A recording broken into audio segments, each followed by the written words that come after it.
She's with Churchill Downs to now cover the Preakness. It was an A-plus performance, and appreciate the time, Kaitlin. Can you take us through, first of all, the whirlwind and what that was like and how many people reached out after you nailed the race and then everyone pointed to on social media, look at this analysis, look at what she did and how she nailed the race, and then what it was like, and then how everything transpired and ensued after the race for you personally? Good morning, guys. Happy to be joining you. Really, really cool happenings, going on with the Derby, of course, local connections, winning it.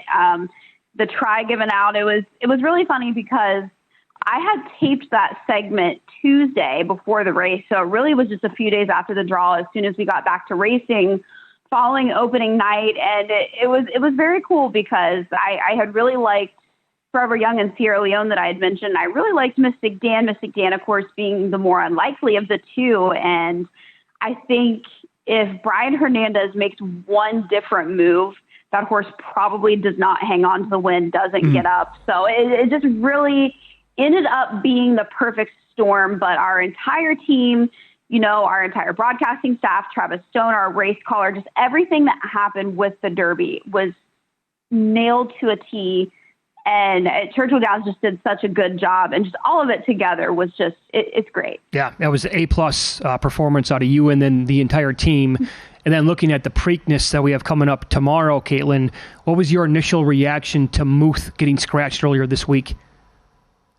Something that I did not have on my bingo card, I will say that, for the Preakness.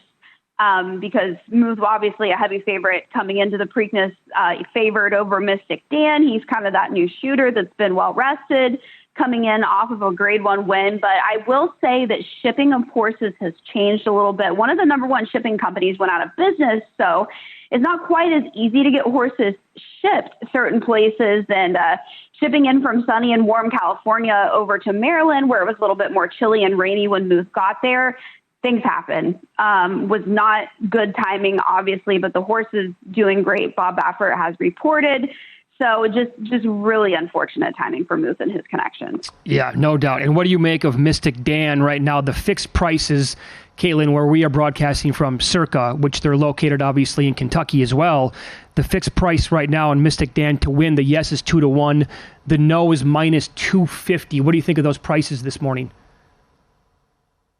Honestly, it's interesting because if you liked Mystic Dan, you kind of wanted Muth in the race, so your prices have been killed a little bit. But I think Mystic Dan's chances kind of keep going up and kind of reflect prices like that because obviously he is the Derby winner coming into this race. The favorite is out, so he's now the morning line favorite. They revised the morning line. He's 8-5 now since they have kind of redone it, taking Muth out of the race. But his chances keep increasing because although he did just race 2 weeks ago, he does have in his favor also that there's a potential for the track to come up pretty wet, and he very much favors the wet track.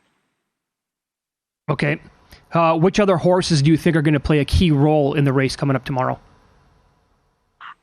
As far as a key role, probably not a win candidate. I really don't like him in any of those underneath spots either. But I think Imagination for Bob Baffert, the other Baffert horse, he's going to kind of be your pace setter in there. And I think Mystic Dan and potentially a couple of others, Caesar Gray, are going to be pretty forwardly placed, pressing him along the way, getting kind of those earlier flight type of spots behind Imagination. I think Tuscan Gold, from kind of a mid-pack to forward type of perspective, is maybe the horse that you're really wanting in this race. If you want to go against Mystic Dan off the quick turnaround, Tuscan Gold, trained by Chad Brown. Chad has done this multiple times in the Preakness. He did it with cloud computing, and he did it with early voting, a horse that potentially could have qualified for the Kentucky Derby but waited for the Preakness. Both of those horses won. He just narrowly missed doing the same thing last year. So I think this horse is in a really good spot coming into this race.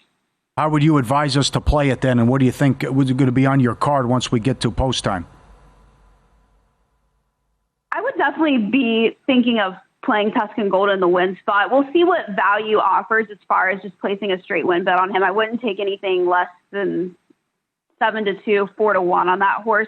4-1 is probably about what you're going to get. He's 9-2 on the morning line, but kind of what I'm going to be doing is doing something similar to where I did with the Derby, whether it be a trifecta box, or a key. Really using Tuscan Gold as my key, going to be using a little bit of Mystic Dan, and then a little bit of a price that I'm going to be throwing in, finishing in some of the underneath spots. I don't think he's quite good enough at this stage to win, but he's a horse that absolutely wants the distance. He likes the track with a little bit of moisture, and he's going to be flying late. That's going to be Uncle Heavy.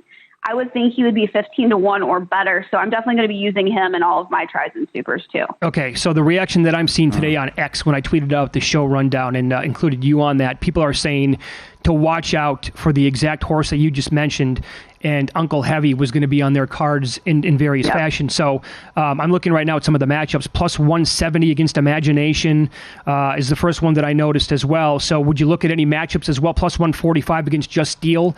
Would you want to bet that and maybe add that to your portfolio for the weekend? Definitely the Imagination one. Just Steel is such a wild card in this race because he's coming in off of a 17th beaten 34 lengths in the Kentucky Derby, which is a huge ask, but he kind of had a little bit of a peculiar ride. Didn't run that well in the Derby, and of course, Lucas is famous for making moves like this. So the Just Steel one could go either way, but Uncle Heavy's a well-rested horse, and I think he's coming into this race great, probably going to fire a career best effort. So he's a horse that I'm really looking forward to playing in the Preakness. Maybe worth a quick pop this morning then at 33-1? Oh, 100%. 33-1. Absolutely. Okay. Wow. Let me throw some other matchups at you because you mentioned maybe looking at a fresh horse. Tuscan Gold fits that bill. The numbers have moved here a little bit, but this morning now it looks like Tuscan Gold is around minus 105 against Catching Freedom and about minus 115 against Imagination. Would you like Tuscan Gold in both of those? Yep, for sure.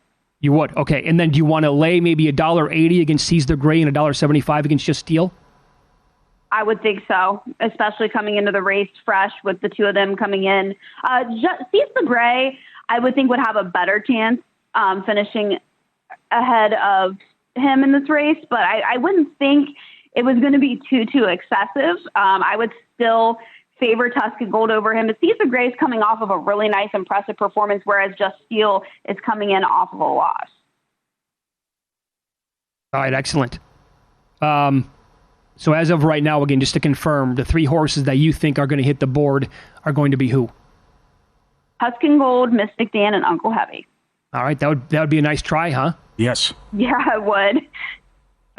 You can follow Kaitlin on X. She is at Kaitlin Free. Does a great job at Churchill Downs, and her analysis on the Kentucky Derby was as good as you're ever going to hear. And let's hope it continues this weekend as well at the Preakness. Thanks so much for the time, and good luck, Kaitlin. Thank you guys for having me so much. Yep. Good luck.